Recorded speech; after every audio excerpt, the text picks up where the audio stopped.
Jangan lupa like, komen, dan subscribe channel YouTube TVRI Bengkulu dan nyalakan lonceng notifikasinya.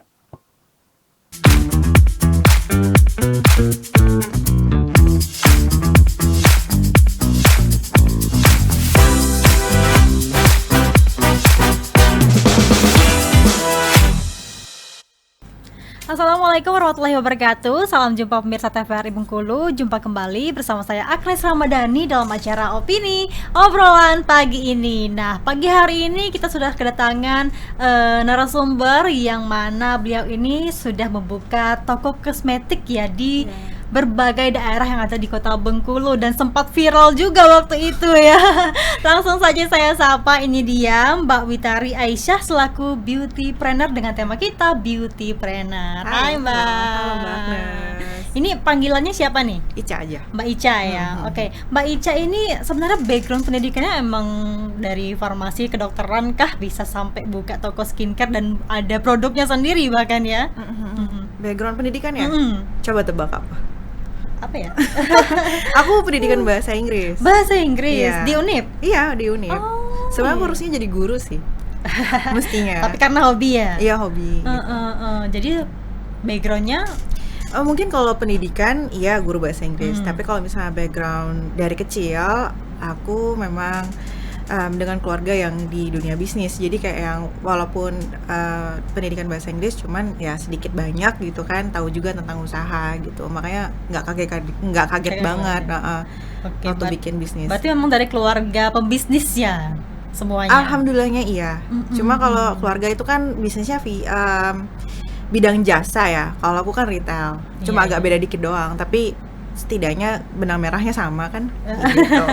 Ini kan sebagai beauty planner ya. Awal mulanya sebagai beauty planner ini gimana sih perjalanannya kok bisa sampai terpikir menjadi beauty planner gitu sampai sekarang? Oke, kalau dulu sih sebenarnya nggak pernah kepikiran kayak gitu. Dulunya tuh pengen karena masuk pendidikan bahasa Inggris, pengen punya semacam kayak sekolah tinggi kayak gitu kan.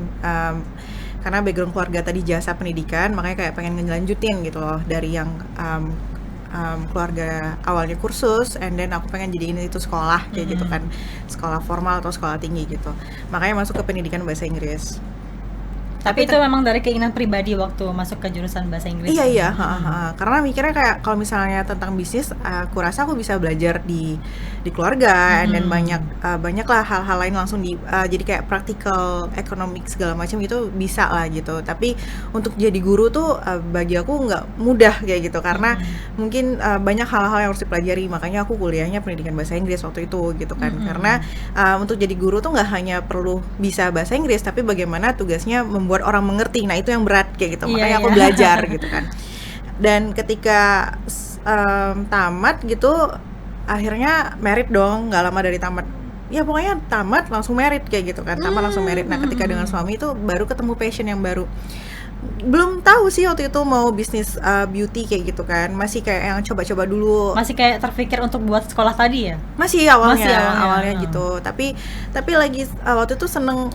Dulu kan lagi hype just tip gitu loh Mbak. Iya, kan? Gitu kan. Oh ternyata asik juga ya retail gitu kan. And then aku juga hobinya skincare awalnya, bukan kosmetik kayak gitu kan.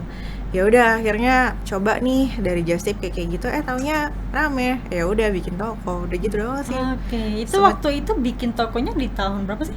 2002. Oke, nah kalau Dianka itu tokonya kan, Dianka itu sebenarnya dari tahun 2020 ya, dari tahun 2020. Nah 2020 itu online sih karena pandemik kan, karena pandemik online. Kalau tokonya sendiri yang emang berbentuk fisik kayak gitu tuh 2022 justru, baru satu tahun, tahun. Berarti sebenarnya prosesnya itu sudah dari 2020 ya, meskipun nggak terlalu kelihatan karena pandemik tadi ya. 2020 tuh karena kita pun mulainya dari Jakarta ya, Jakarta dulu online-nya gitu. Justru baru offline-nya di Bengkulu kayak gitu. Jadi kayak jualan online dulu dari pengirimannya di Jakarta, karena Jakarta lebih gampang ya untuk pengiriman segala macamnya, makanya di Jakarta awalnya. Berarti sampai terpikir untuk membuka toko skincare ini secara otodidak awalnya ya? Berubah dari plan awal gitu ya? Iya, berubah banget. Dan ketidaksengajaan sih sebenarnya. Benar-benar nggak kepikiran aja, cuman karena hobi ya. Ternyata cuma retail tuh seru ya, tapi apa yang dijual kayak gitu kan. Ternyata hobinya lebih ke skincare, dan juga sedikit kosmetik, tapi nggak terlalu tahu kosmetik awalnya gitu kan. Jadi kayak ya udah kenapa nggak diseriusin aja, mikirnya gitu. Bener-bener nggak sengaja, nggak ada plan awal yang gimana gitu, nggak. Tapi untuk modal awal untuk membuka toko skincare ini kan pasti besar dong Mbak ya. Apalagi kan kita kan juga rekrut kru-kru lainnya juga ya untuk bisa buka toko skincare, itu gimana tuh? Itu kan tahun 2020. Nah, yang besarnya kan di 2022. Jadi dalam 2 tahun itu kita bajibaku untuk gimana caranya untuk realisasikan di 2022 ini untuk ada toko offline kayak gitu. Jadi sebenarnya kalau Dianka itu nggak langsung gede sih sebenarnya. Mungkin karena masyarakat Bengkulu ngelihatnya kebanyakan kan online itu kan karena kita jalannya di Jakarta gitu. Nah, di situlah momen kita cari-cari relasi up juga ya and Jakarta down, ya. Pada saat awal-awal itu gitu. Ini Itu kan sih. untuk awalnya membuat bisnis itu kan nggak mudah ya, pasti Oh, iya. susah dong ya. Apalagi kan untuk orang-orang yang memang nggak tahu tentang bisnis ya, Iya. backgroundnya memang bukan tentang bisnis. Itu Betul. pasti sulit dong, apalagi Mbak juga kan. Iya, itu tadi kan yang aku bilang, even walaupun aku pendidikan bahasa Inggris, tapi karena dari kecilnya itu udah di dunia bisnis, jadi dalam artian nggak terlalu jomplang banget sih. Berarti orang tua pada saat itu memang sudah mengajarkan hal-hal bisnis kepada anak-anaknya waktu itu ya, dari orang tua Mbak sendiri. Iya, Sampai akhirnya Mbak pun mengerti dan juga keluarga lainnya. iya. Itu alhamdulillahnya aku anggap sebagai privilege lah. Dalam artian modal kan nggak harus dalam bentuk uang toh, tapi juga kesempatan, terus juga ilmu segala macam. Dan aku merasakan itu modal yang justru itu core yang paling utama sih sebagai modal untuk buka usaha kayak gitu waktu itu. Jadi dari kecil itu untuk belajar. Nah cuma nggak pada awal aja sih Mbak. Sekarang juga aku masih banyak belajar kayak gitu kan. Ternyata ketika kan kita tahu ternyata makin dalam lagi makin berat, ternyata makin dalam lagi makin berat kayak gitu sih sekarang. Jadi never stop learning sih, masih belajar terus kayak gitu kan. Tapi untuk support keluarga pada saat membuka bisnis skincare ini gimana waktu itu? 100% tentunya, 100%. Iya. Karena emang